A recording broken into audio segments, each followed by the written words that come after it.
खोल दिया है जो तीर्थयात्री के लिए, लेकिन किसी भी बीजेपी के नेता ने उन्हें धन्यवाद नहीं दिया मुस्लिम समाज को। क्या कहोगे सर?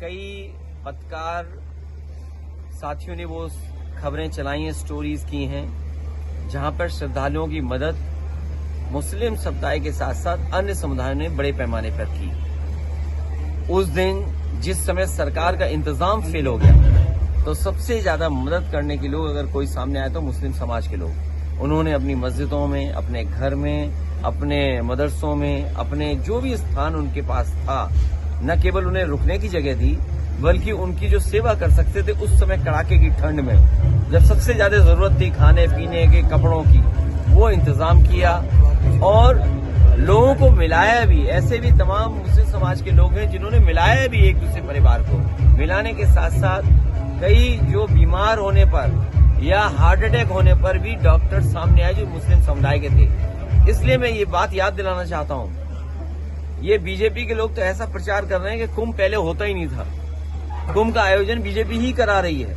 ये प्रचार करने की कोशिश की और अपने आप को ठप्पा लगवाने की कोशिश की, लेकिन सच्चाई ये जो डॉक्यूमेंटेड हिस्ट्री कहती है वो ये कहती है कि सम्राट हर्षवर्धन ने कुंभ लगाने की परंपरा शुरू की थी। जब सम्राट हर्षवर्धन कुंभ लगाते थे तो तमाम समुदाय के लोग, तमाम धर्म के लोगों को बुला करके वहां पर दान या उनसे मिलने का या आध्यात्मिक कार्यक्रम होते थे। स्नान करना, दान करना।